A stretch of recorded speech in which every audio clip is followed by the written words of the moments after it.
The chamber was silent, as the Galactic Council demanded Earth's tribute. 100 alien worlds had bowed before them, but not humanity. When the human envoy rose to speak, he did not give a speech nor a plea. He gave only one word that shook the galaxy to its core. The summons, the transport ship descended through layers of artificial atmosphere, and Ambassador Marcus Chen pressed his face against the viewport, watching the impossible structure of the Galactic Assembly Station grow larger. It defied every law of physics he'd learned on Earth. A crystalline sphere the size of Earth's moon, rotating slowly in the void between star systems. Streams of light connected it to thousands of smaller platforms, creating a web that pulsed with the heartbeat of 10,000 civilizations. Marcus was 43 years old, though the stress of the last 2 years had added silver to his black hair and lines around his eyes. He'd been a negotiator in Earth's most challenging conflicts, before being selected as humanity's first permanent ambassador to the galactic community. That was 18 months ago. Now, as his ship docked with a soft vibration, he wondered if he was about to face humanity's greatest challenge yet. The message had arrived at Earth's embassy on Kepler Station 3 days ago, transmitted through quantum channels that humanity barely understood. It was brief, formal, and absolute. The Hegemony Council required his immediate presence. No explanation, no context, just a command that carried the weight of 5,000 years of galactic law. As Marcus walked through the docking tunnel, his assistant, Lieutenant Sarah Park, matched his pace. She was young, brilliant, and possessed the rare ability to remain calm in any situation. "Sir, I've compiled everything we have on hegemony protocols. They haven't issued a general summons like this in over 300 years. What happened 300 years ago?" Marcus asked, though he suspected he already knew. The Zorathi refused to comply with resource redistribution mandates. They're no longer a spacefaring species. The corridors of the station were a marvel of alien architecture. The walls seemed to breathe, adjusting their opacity and color based on the visual needs of whoever walked past. Marcus had learned not to look too closely at some of the other beings moving through the passages. After 10 years of contact, humanity had met fewer than 50 of the galaxy's species directly. Some existed in states of matter that human minds struggled to process. They arrived at the embassy district, where each member species maintained a small sovereign territory. Earth's embassy was modest, a handful of rooms that tried to balance human comfort with alien accessibility. Marcus had barely settled into his office when his door chimed. Ambassador Chen, the translator, rendered the visitor's sounds into English, though Marcus could hear the underlying harmony of crystalline tones. "I am Zix Theta of the Rilorian Empire. We must speak." The Rilorian stood 7 feet tall, its body a graceful arrangement of what looked like living glass. When it moved, light refracted through its form in patterns that Marcus had learned indicated emotional states. Right now, those patterns suggested deep concern. "Ambassador Zix Theta," Marcus stood and offered the gesture of respect he'd learned for Rilorians, touching his fingers to his forehead and spreading them outward. "Please sit or position yourself comfortably." The Rilorian settled onto a specially designed chair that accommodated its unique physiology. "You received the summons." "I did." "Do you know what this is about?" The patterns in Zix Theta's body shifted to something Marcus recognized as distress. "The Hegemony Council has made a decision about humanity's status. You've been in the galactic community for 10 years. The probationary period is ending." Marcus felt his stomach tighten. "And they will demand tribute." The word hung in the air between them. Marcus had studied the concept extensively. The Hegemony Council, a consortium of the galaxy's oldest and most powerful civilizations, maintained order through a complex system of tributes, tithes, and obligations. Younger species were expected to contribute resources, technology, and sometimes even population, to serve the greater galactic good. At least that was how the Hegemony described it. "How much?" Marcus asked quietly. "For a species of your development level and resource base?" Zix Theta's form flickered with what might have been sympathy. "Historical precedent suggests 60% of your extractable resources, 30% of your industrial output, and mandatory conscription of 10,000 individuals annually for hegemony service projects." Marcus stood abruptly, pacing to the window that looked out at the impossible expanse of the station. "That would destroy us. Our economy would collapse. We'd lose our ability to sustain our population." "Yes," Zix Theta said simply, That is often the case. Your people paid this tribute? 800 years ago, yes. We survived. We adapted. We became useful to the hegemony. Now we pay only 15%. The Relorian's form shifted again, but we are no longer who we were. The tribute changed us fundamentally. Marcus turned back to face his visitor. There must be alternatives. Negotiation, compromise, something. In 5,000 years of recorded history, no species has successfully refused the initial tribute demand. Zixar Theta rose, moving toward the door. The formal ceremony is in 72 hours. All member species will be present. You will be asked to speak for Earth. Whatever you say will determine your people's fate for the next millennium. After the Relorian left, Marcus stood alone in his office, staring at the stars visible through the transparent wall. He thought about Earth, still recovering from centuries of climate change and conflict. He thought about the colonies on Mars and Europa, barely self-sufficient. He thought about the children in schools around the world, learning about their place in a vast universe, full of wonder and possibility. Sarah entered with a data pad. "Sir, I've been monitoring communications from other embassies. 3 other young species have also received summons. The Deltans, the Arathi, and the Mokari, all admitted to the galactic community within the last 15 years. They're doing a bulk collection," Marcus said bitterly, "processing us all at once." "There's something else," Sarah said carefully. "I've been analyzing historical records. Every species that paid the initial tribute showed similar patterns afterward. Decreased birth rates within 50 years, loss of cultural distinctiveness within 100. By 2 centuries, they're essentially client states of the hegemony. Their unique perspectives and innovations absorbed into the collective." Marcus moved to his desk, pulling up holographic displays of Earth's current status. Population 8.7 billion. Industrial capacity, barely meeting needs. Military, a handful of repurposed mining ships with basic defensive weapons. They were insects compared to the hegemony's power. "Send a message to Earth," he said. "Highest encryption. Tell President Martinez and the Security Council everything. Tell them," he paused, choosing his words carefully, "tell them we have 72 hours to decide if humanity dies on its feet or lives on its knees." As night fell on the artificial day-night cycle of the station, Marcus walked through the human embassy's small garden. They'd brought soil from Earth, grown plants from home. Tomatoes climbed improvised trellises. Sunflowers turned toward artificial lights. It was a tiny pocket of Earth in an impossible place, maintained through stubborn determination and hope. Other ambassadors began arriving over the next day. Marcus met with the Deltan representative, a being that existed as a controlled swarm of microscopic organisms forming a roughly humanoid shape. The Arathi ambassador was aquatic, floating in a mobile tank that hummed with life support systems. The Mokari was perhaps most similar to humans, bipedal and mammalian. Though covered in fur that changed color with their emotional state, they gathered in a secure room in the neutral zone, away from surveillance. "We could pay," the Arathi ambassador gurgled through her translator. "My people survived worse during our age of storms. We would adapt. Adaptation is death," the Mokari representative said, his fur shifting to deep purple. "I've studied what happens. We wouldn't be ourselves anymore. We'd be whatever the hegemony wants us to be. But the alternative is annihilation," the Deltan swarm buzzed. "They have weapons that can crack planets, diseases that can rewrite DNA, technologies we can't even comprehend." Marcus listened to them debate, but his mind was elsewhere. He was thinking about human history, about every time a powerful empire had demanded submission from those they saw as inferior. Sometimes humanity had bent, sometimes they had broken, but sometimes, just sometimes, they had done something unexpected. "What if we said no?" he asked quietly. The room fell silent. Even the constant buzz of the Deltan stopped. "That's suicide," the Arathi said finally. "Maybe," Marcus said, "or maybe it's something else. Maybe it's the beginning of a change that's 5,000 years overdue." The precedent.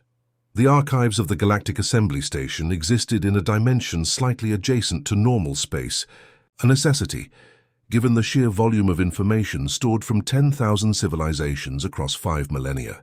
Marcus stood at the entrance, a shimmering membrane that would adjust his perceptions to navigate the impossible geometry within. Sarah waited beside him, portable scanning equipment ready to capture anything they found. "Remember," she said, "we can only stay for 3 hours. Human minds aren't designed for that kind of spatial distortion." Marcus nodded and stepped through. The sensation was like falling in all directions at once, then suddenly standing in a vast library that seemed to extend infinitely upward and outward. Information here wasn't stored in books or data crystals, but in patterns of light that responded to conscious thought. "Show me the Hegemony Council's first tribute collection," Marcus said aloud, and immediately streams of light coalesced around him, forming shapes and images, sounds and even sensations from 5,000 years ago. He watched civilizations he'd never heard of stand before the Council, proud and defiant, then broken and compliant. The pattern was always the same. Demand, resistance, threat, submission. Or in rare cases, demand, resistance, threat, annihilation. There, Sarah pointed to a fluctuation in the light streams. "Something's been edited out." Marcus focused on the distortion, pushing his thoughts toward it. The archive resisted at first, then reluctantly revealed fragments of deleted records, images of dead worlds, their surfaces turned to glass, populations that simply vanished overnight, leaving behind empty cities. But most disturbing were the records of species that still existed, but had been fundamentally changed. Their DNA rewritten to be more compliant, more useful, and more controllable.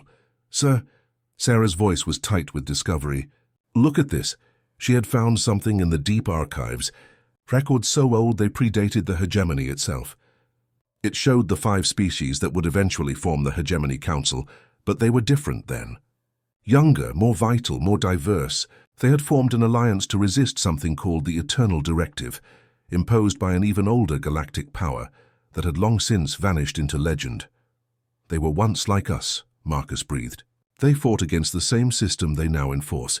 A presence materialized beside them, startling both humans. It was a Veltran, a species known for their dedication to historical accuracy.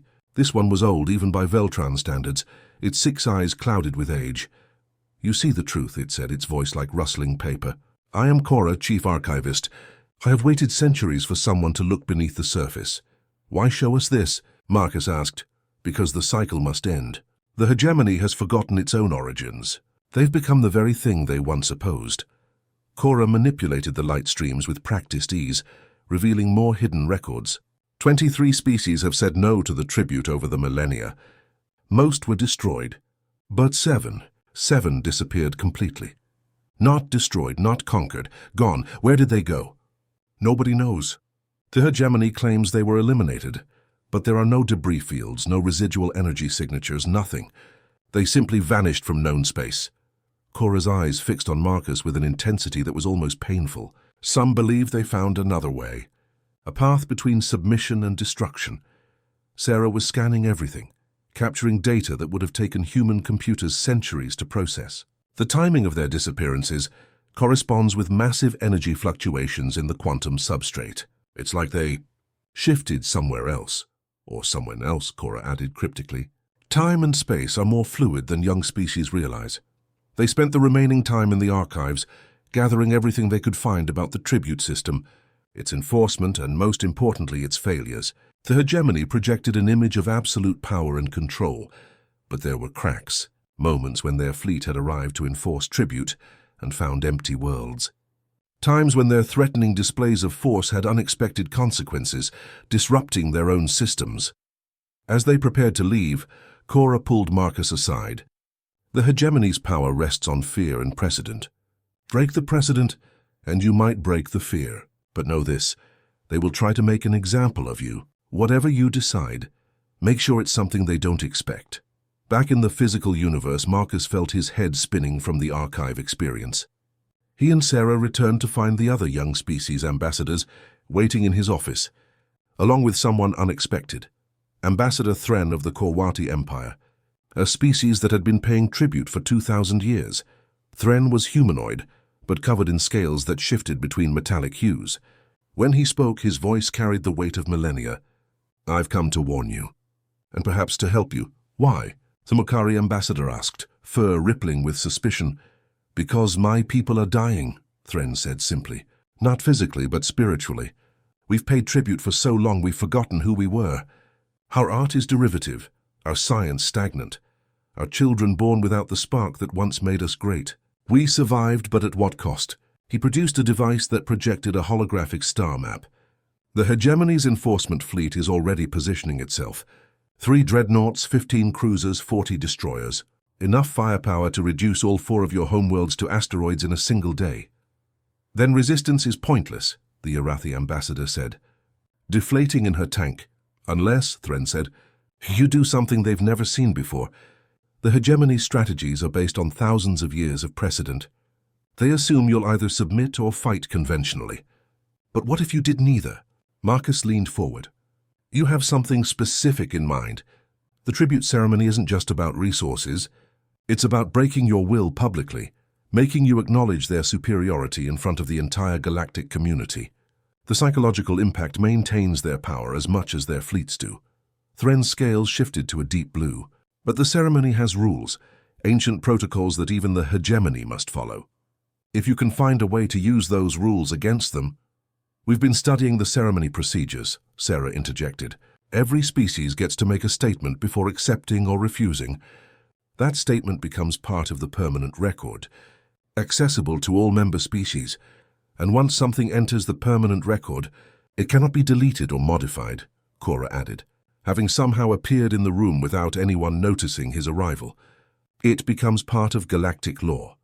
The pieces were beginning to form a pattern in Marcus's mind. They expect us to either grovel or grandstand, to beg for mercy or declare defiant war. But what if we did something else? What if we asked a question they couldn't answer? Over the next day, they worked together in secret, each species bringing their unique perspective. The Deltans, with their collective consciousness, saw patterns others missed. The Arathi, adapted to high-pressure environments, understood how to find flexibility in rigid systems. The Mokari, with their emotional color changes, knew about nonverbal communication that transcended language. And the humans brought something else, a history of asymmetric warfare, of turning weakness into strength, of finding third options when given only 2 choices. Marcus thought about every David and Goliath story. Every time a smaller force had defeated a larger one, not through strength but through strategy. The hegemony's weakness, Marcus said during one late planning session, is that they've won for so long, they've forgotten what it's like to be challenged. They perform the ceremony the same way every time, speak the same words, make the same threats. They're reading from a script. So we go off script, the Mokari ambassador said, his fur shifting to a color that indicated understanding and excitement. More than that, Marcus said. We make them go off script. We force them to respond to something they haven't rehearsed for 5,000 years. As the hours counted down to the ceremony, messages poured in from their homeworlds. Earth's response was divided. Some urged submission, arguing that survival under any terms was better than annihilation. Others called for resistance, saying that freedom was worth any price. President Martinez's message was simple. Whatever you decide, Ambassador, know that Earth stands behind you. The night before the ceremony, Marcus couldn't sleep.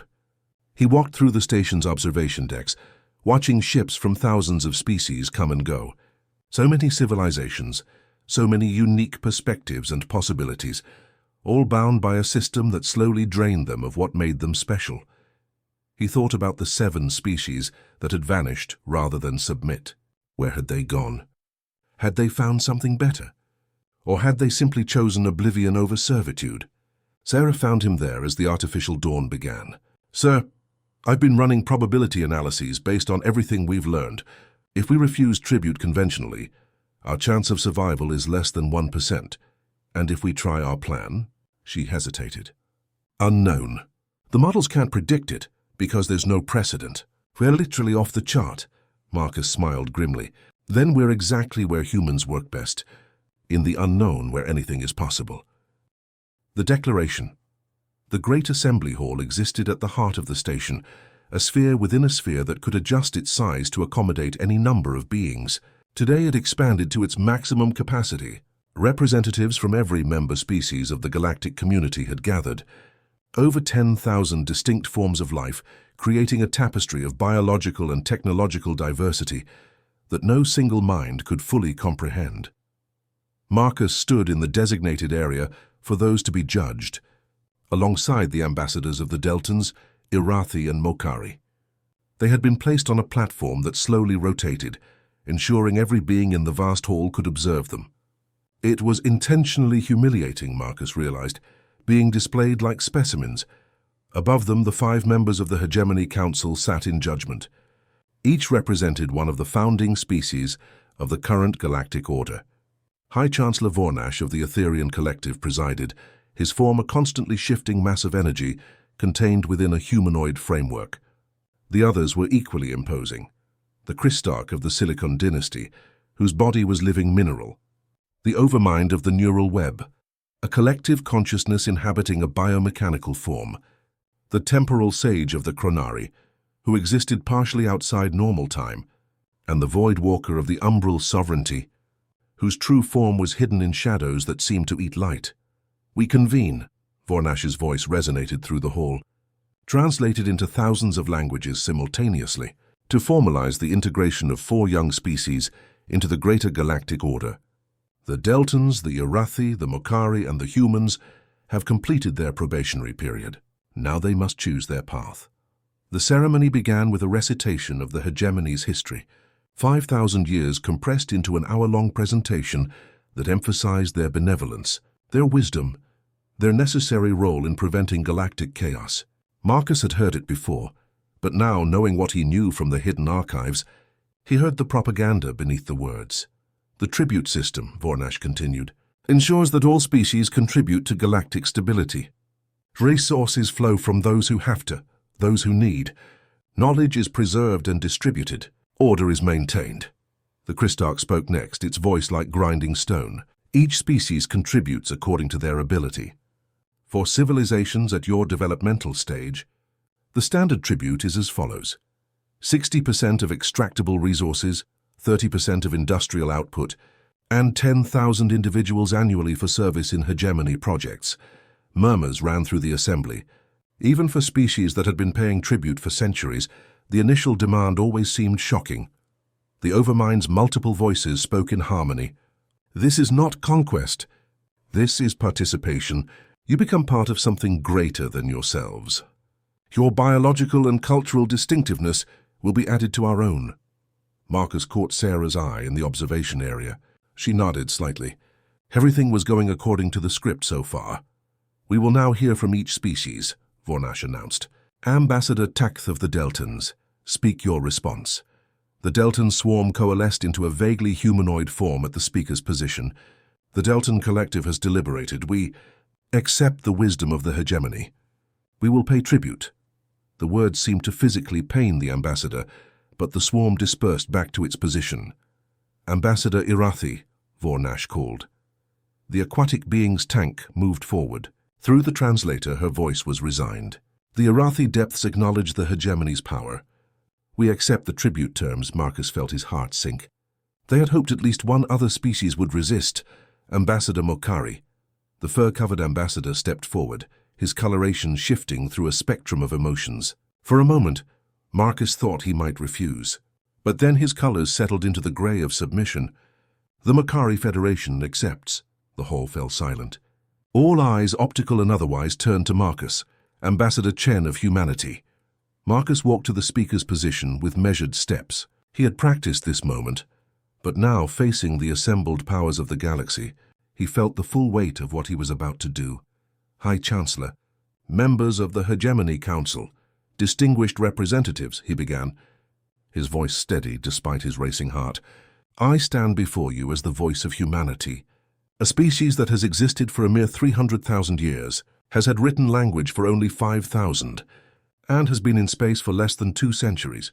He paused, letting his words be translated. "We are young. We are small. We are, by your standards, primitive." He could see some representatives nodding, expecting the usual speech of humility before acceptance. "But we are also something else. We are curious." The word hung in the air, unexpected.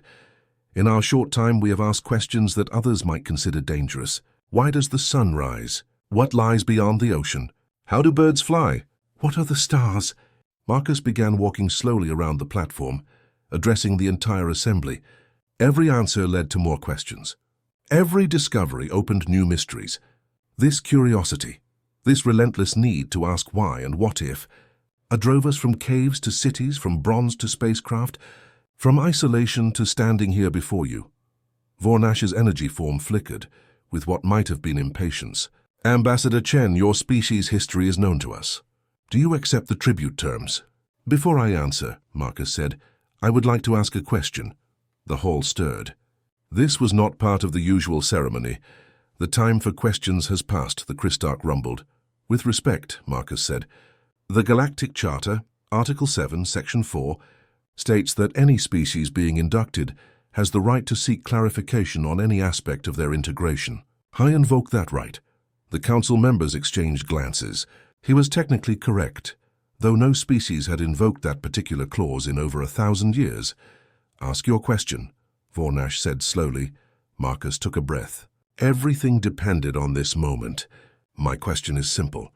You ask for 60% of our resources, 30% of our industry, 10,000 of our people. You say this ensures galactic stability and peace. My question is this. What do you fear would happen if we said no? The silence that followed was absolute. Even the constant background hum of the station seemed to pause. That is not a relevant question, the Overmind responded, its multiple voices slightly out of sync for the first time. The tribute is not based on fear, but on order. But surely, Marcus continued, in 5,000 years of the hegemony's existence, you must have considered what would happen if a species refused. You must have contingency plans, projections, models. What do those models say? What chaos would ensue if Earth kept its resources? What catastrophe would befall the galaxy if 10,000 humans stayed home with their families instead of serving in your projects? You dare! The Voidwalker began, its shadows spreading. I dare to ask, Marcus interrupted, his voice rising, because that's what humans do. We ask uncomfortable questions. We challenge assumptions. We look at systems that have existed for millennia and ask, but why? And right now I'm asking you, the 5 most powerful civilizations in known space, to explain what terrible fate would befall the galaxy if one small young species simply said no. The assembly erupted. Representatives shouted in 1,000 languages. Some called for Marcus to be silenced. Others seemed to be actually considering his question. The young species ambassadors who had already accepted looked stricken, realizing the question they should have asked. Vornash rose, his energy form crackling with power. Order. There will be order. The hall gradually quieted. Ambassador Chen, the consequences of refusal are well documented. Species that refuse tribute are deemed a threat to galactic stability and are dealt with accordingly. Destroyed, you mean? Marcus said bluntly. Annihilated, erased. But that's not an answer to my question. I didn't ask what you would do to us. I asked what you fear would happen if you didn't. What is the actual threat that one small species poses to your 5,000-year-old order? The threat, the temporal sage spoke for the first time, its voice echoing from past and future simultaneously, is precedent. If one species refuses without consequence, others might follow. Ah, Marcus said, and his tone carried a note of triumph. So you don't fear us. You fear the idea of us. You fear the possibility that your system isn't necessary, that order doesn't require tribute, that peace doesn't demand submission. He turned to address the assembly directly. Every species here has been told the same story. Pay tribute or face destruction. It's not a choice, it's an ultimatum. But what if there's a third option? What if species could coexist without one group extracting wealth from another? What if diversity and autonomy are strengths, not threats? Enough! Vornash's form blazed with energy. You have had your say. Now give your answer. Does humanity accept the tribute terms, or does it choose destruction? Marcus returned to the center of the platform. He straightened his shoulders, thought of Earth, of Mars, of Europa, of all the humans working and dreaming and hoping among the stars. High Chancellor, members of the Council, representatives of the galaxy, he said, his voice carrying clearly through the hall. Humanity has considered your generous offer. We have weighed the costs and benefits. We have deliberated as our nature demands. And our answer is... He paused, feeling the weight of billions of eyes upon him. No. The word was simple, clear, and absolute. It echoed through the hall, through the translation systems, reaching every consciousness present in their own language, but carrying the same meaning. No, Marcus repeated. "We will not pay tribute. We will not surrender our resources. We will not send our people to serve. We choose to remain free, whatever the cost." The chaos that followed made the previous disruption seem like a whisper. Some representatives fled immediately, fearing the violence that might follow. Others pressed forward, trying to hear what would happen next. The council members themselves seemed frozen, their scripts shattered, their precedents broken. "You choose death," Vornash said when order was partially restored. "The enforcement fleet is already positioned. Your worlds will burn before the cycle ends." "Perhaps," Marcus said. "But we've faced extinction before. We've survived ice ages, plagues, wars that scarred our planet. We've always found a way through, not by surrendering to fear, but by facing it. If you destroy us, you'll prove that your order is built on violence, not wisdom. And every species watching will know that the hegemony's peace is just another word for oppression." "You think your words matter?" the Christarch asked. "You think this grand gesture will change anything?" "I think," Marcus said, "that ideas are harder to kill than planets. You can destroy Earth, but you can't destroy the idea that someone said no, that someone looked at your 5,000-year-old system and found it wanting. That knowledge will spread no matter how much force you use. In fact, the more force you use, the faster it will spread." He looked around the hall at the thousands of species watching. "To all of you, I say this. Humanity might die for this choice, but we die knowing we lived as ourselves, not as shadows of what the hegemony wanted us to become. We die free. The question is, how do you choose to live?" The uprising. The enforcement fleet arrived at Earth's outer system boundary, exactly 18 hours after Marcus's declaration. 3 dreadnoughts, each the size of a small moon, accompanied by dozens of smaller vessels. On Earth, every telescope, both amateur and professional, turned skyward. Humanity watched death approach with a mixture of terror and strange pride. President Martinez stood in the Situation Room of the Global Defense Command, surrounded by military advisors and scientists. The holographic display showed the fleet's approach in real time, a red tide flowing toward the blue marble of Earth. "How long?" she asked Admiral Singh, Earth's military commander. "At their current speed, 4 hours until they reach effective weapons range. Our defense platforms might buy us minutes, not more. And the evacuation? We can maybe get 100,000 people to Mars and the outer colonies. A drop in the ocean." Martinez nodded slowly. "Then we face this together. Open all communication channels. If these are our last hours, let humanity speak with one voice." Back on the Galactic Assembly Station, Marcus remained under house arrest in the human embassy. But his words had already escaped, spreading through quantum communications and whispered conversations. Sarah had managed to transmit everything before security locked down their systems. The hidden archives, the truth about the hegemony's origins, the 7 species that had vanished. The reaction across the galaxy was immediate and unprecedented. On 1,000 worlds, beings who had accepted tribute for generations began asking the same question Marcus had posed. Why? Ambassador Thren of the Korwathi visited Marcus in detention, using his diplomatic immunity to bypass security. "You've started something that can't be stopped," he said, his scales shifting through colors of excitement and fear. 3 more species have announced they're suspending tribute payments, pending clarification of terms. The hegemony's calling emergency sessions, but for every species they threaten, 2 more start questioning. "It won't save Earth," Marcus said quietly. "No," Thren agreed, "but Earth might save everyone else." In the depths of the station, Cora, the Veltran archivist, initiated protocols that hadn't been used in millennia. Working with a network of scholars and historians from dozens of species, they began broadcasting the suppressed histories, the deleted records, the truth about what the hegemony had been and what it had become. The Hegemony Council convened in emergency session, their perfect order crumbling around them. Vornash's energy form flickered with agitation as reports flooded in. 17 species have suspended tribute. The Meridian Collective is demanding a full audit of resource allocation. The Pentari Union wants to renegotiate terms. "Destroy Earth," the Voidwalker urged. "Make an example that will end this rebellion." "It's too late for that," the Temporal Sage said, its voice heavy with visions of possible futures. "I see the branching paths. If we destroy Earth, we martyr them. The rebellion spreads faster. If we spare them, we appear weak. The rebellion spreads slower but deeper. Then we have already lost, the Christarch concluded. Not yet, Vornash said. The humans have no fleet. No weapons that can threaten us. Once Earth burns, fear will reassert itself. Order will return. But on Earth, President Martinez was having a different conversation with an unexpected ally.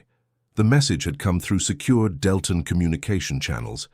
Ambassador Teketh, who had publicly accepted tribute, privately offered assistance. The Deltan Collective has decided. We were wrong to submit. If humanity falls, we all fall slowly into servitude. But together we're still outgunned 1,000 to 1, Martinez pointed out. In conventional terms, yes, but the human Marcus asked the right question. What does the hegemony fear? They fear losing control. They fear chaos. So give them chaos. The plan that emerged over the next 3 hours was unlike any military strategy in human history. It didn't rely on weapons or shields or firepower. It relied on humanity's greatest strength, unpredictability. As the enforcement fleet approached Earth, something unprecedented happened. Every human communication device, phones, computers, radios, quantum transmitters, began broadcasting simultaneously. Not military commands or desperate pleas, but culture. Music from every genre and era flooded space. Poetry in hundreds of languages, children's laughter, wedding vows, mathematical proofs, recipe instructions, jokes, arguments about sports. The entire chaotic, beautiful mess of human expression erupted into the cosmos at once. The hegemony fleet's AI-driven systems, designed to process and counter military transmissions, were overwhelmed. Their predictive algorithms, refined over millennia to anticipate tactical responses, couldn't pass the meaning of a grandmother's lullaby mixed with death metal, mixed with whale songs, mixed with political debates. Admiral Singh watched the tactical display with amazement. They're slowing down. Their formation is breaking. It's working, Martinez breathed. They can't process chaos. But the real surprise came from space itself. Ships began appearing at the edge of the solar system. Not hegemony vessels, but others. A Korwathi cruiser, 3 Deltan swarm ships, Hayarathi deep space hauler retrofitted with shields, even a Mokari diplomatic yacht. This is Ambassador Thren, came the transmission. We stand with humanity. We choose freedom over safety. More ships arrived every minute. Species that had paid tribute for centuries. Species that had been thought fully subdued. Species whose names humanity had never even heard. They didn't come with great war fleets. Most barely had weapons. But they came. On the Galactic Assembly Station, the Hegemony Council watched their perfect order collapse in real time. Vornash's energy form pulsed with fury. Order the fleet to open fire. Destroy them all, but something else was happening. Deep in the station's core systems, changes were occurring. Cora and his network of historians hadn't just been broadcasting truth. They'd been awakening something that had been sleeping for 5,000 years. The station's central AI, the system that managed the impossible structure, that maintained the atmosphere and gravity and dimensional interfaces, began to remember. It remembered when it had been built, not by the hegemony, but by the 7 species that had disappeared. It remembered its true purpose, not to enforce order, but to preserve diversity. Warning, the station's voice echoed through every corridor. Historical corruption detected in governance protocols, initiating restoration to original parameters. The Hegemony Council found themselves locked out of their own command systems. The enforcement fleet received new orders, not from the Council, but from the station itself. Stand down, reassess, remember your origins. In space near Earth, Admiral Krex of the Hegemony Enforcement Fleet faced an impossible situation. His dreadnought could destroy Earth in minutes, but he was surrounded by hundreds of small ships from dozens of species. They couldn't stop him militarily, but they were broadcasting something more powerful. Their stories. Why they chose to stand with humanity. What freedom meant to them. What they had lost to the tribute system. His crew, drawn from 20 different species, began to hesitate. They were hearing their own people among the voices. Family members they hadn't seen in decades, conscripted into hegemony service. Cultures they'd been taught to forget, suddenly alive again in defiant song. Sir, his tactical officer, a young Relorian, said quietly, my grandfather is on one of those ships. He's 890 years old. He says this is the first time since paying tribute that he feels truly alive. Krex, who had served the hegemony for 3 centuries, who had enforced order on 100 worlds, made a decision that would echo through history. All ships, this is Admiral Krex, hold position. Do not fire, we need to think. Back on the station, Marcus was released from detention as security systems failed throughout the structure. He rushed to the great assembly hall where he found chaos. But it was a different kind of chaos than before. Not panic, but transformation. The 5 members of the Hegemony Council stood isolated on their platform as thousands of species representatives surrounded them, all asking the same questions. Where did our resources really go? Why was history hidden? What happened to the 7 species? And then, in the center of the hall, a hologram appeared. It was massive, filling the entire space, showing 7 beings of species no one recognized. They spoke in unison, their words translated into every language. We are the 7 who refused. We did not die. We did not flee. We transcended. We built this station as a gift to the galaxy, a place where all species could meet as equals. The hegemony corrupted our gift, turned it into a tool of control. But we have been waiting for someone to say no, waiting for someone to break the cycle. Humanity has given us that gift. Now we return it to all of you. The hologram shifted, showing star charts, coordinates, pathways to systems beyond the galaxy's edge. We have built new worlds, free worlds, where diversity is strength and chaos is creation. Any who wish to join us, follow these paths. Any who wish to stay and rebuild here, you have our blessing. But the age of tribute is over. The age of choice begins. The Hegemony Council, for the first time in 5,000 years, stood speechless. Their power hadn't been taken by force. It had simply evaporated, revealed as the illusion it had always been, built on fear and maintained by habit. Vornash's energy form flickered weakly. You don't understand. Without order, without control, the galaxy will descend into chaos. Yes, Marcus said, stepping forward. It will. And from that chaos will come growth, innovation, dreams we can't even imagine. That's not something to fear. That's something to celebrate. Over the following days, the galaxy transformed. Some species chose to follow the paths to the 7's new worlds. Others remained, working to build something new from the hegemony's remains. The tribute system was dissolved. Resources that had been hoarded were redistributed. Technologies that had been suppressed were shared. Earth became a symbol, not of military might or political power, but of the courage to say no. The enforcement fleet, instead of destroying humanity, requested permission to enter orbit as protectors, their crews choosing to defend the world that had freed them from centuries of unquestioning service. Epilogue. 5 years later, Ambassador Marcus. Chen stood in the new assembly hall. It looked nothing like the old one. Instead of rigid tiers showing hierarchy, seating was arranged in a spiral, with species randomly intermixed. The platform rotated slowly, ensuring that whoever spoke addressed everyone equally. Today marked the 5th anniversary of what historians were calling the Great Refusal. Earth had become a pilgrimage site for beings seeking to understand how one small species had changed everything with a single word. The galaxy wasn't perfect. Without the hegemony's imposed order, conflicts arose. Some species struggled with newfound freedom. Others formed new alliances, some beneficial, some problematic. But it was real. It was chosen. It was alive in a way it hadn't been for 5 millennia.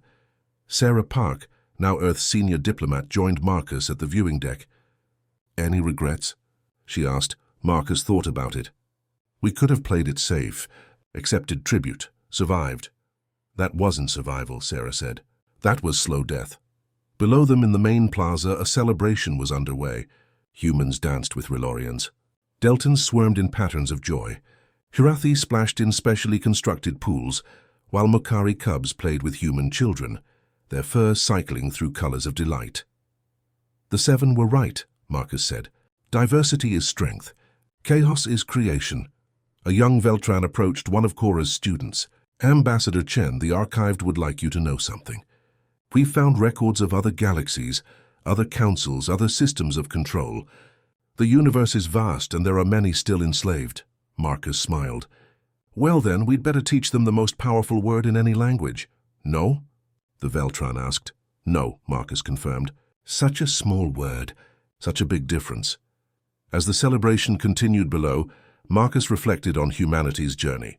They had come to the stars seeking adventure and found oppression. They had been offered survival and chosen freedom. They had been threatened with annihilation and responded with art. They had been alone and inspired a galaxy to stand with them, not because they were strong, not because they were advanced, but because they were human, because when faced with an impossible choice, they had found a third option. Because when told to kneel, they had chosen to stand. The enforcement fleet, now renamed the Freedom Guard, maintained protective orbit around Earth, not as conquerors, but as guardians of the world that had taught the galaxy to say no. Their Admiral Krex had become one of humanity's closest allies, often saying that humanity had given him something the hegemony never had: a choice. The Hegemony Council had dissolved. Some members had fled to the outer reaches, trying to maintain control over small sectors. Others had accepted the change, working to make amends for millennia of exploitation. Vornash himself had undergone a transformation, his energy form now devoted to helping species recover their lost cultures. But the most significant change was in the station itself. The AI that the Seven had left behind was fully awakened now, no longer a tool of control, but a facilitator of cooperation. It helped species communicate across impossible differences, maintained the physical structure that allowed such diversity to coexist, and sometimes, in quiet moments, it would tell stories of the Seven and their dream of a galaxy where every voice mattered. Marcus received a message from Earth. President Martinez, now in her final term, had one last initiative. "We're building something," she said. "A monument. Not to victory, but to choice. We want you to speak at the dedication." The monument, when unveiled, was simple: a sphere of black stone from Earth, with words carved in every known language. Not "no," as many expected. Instead, it read, "You always have a choice." As Marcus spoke at the dedication, his words were broadcast across the galaxy. "We didn't defeat the hegemony with weapons.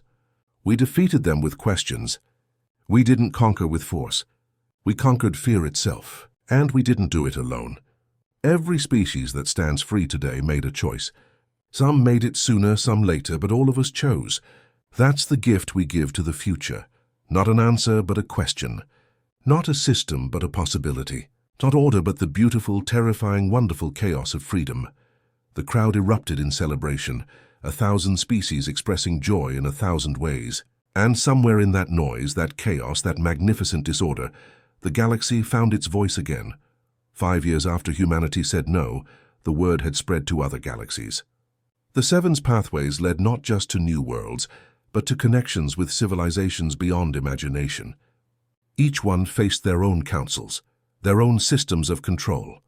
And to each, humanity's message spread: you always have a choice. Marcus retired shortly after the monument dedication, returning to Earth to teach at the new Interstellar Diplomatic Academy. Students from hundreds of species came to learn not just negotiation and protocol, but the art of questioning, the power of refusal, the strength found in standing for principle, even when standing alone. On his final day as ambassador, Marcus received a visit from an unexpected guest. It was one of the Seven, appearing not as a hologram but in person. The being was unlike anything in the known galaxy, its form shifting between states of matter, beautiful and terrible and utterly alien. "Thank you," it said simply. "We waited so long for someone to break the cycle. We began to think it would never happen." "Why didn't you do it yourselves?" Marcus asked. "Thought you had the power." "Power used to break power only creates new power," the being replied. "Change had to come from those still trapped in the system. It had to be chosen, not imposed. You gave the galaxy that choice." "We almost didn't," Marcus admitted. "We almost said yes. Almost chose survival over principle, but you didn't. And that almost makes the choice more powerful. You knew the cost and chose anyway. That's not foolishness. That's courage." The being faded away, leaving Marcus with one final message. The universe is vast and there are many systems of control. But there is also this truth. Every system of oppression contains the seeds of its own destruction.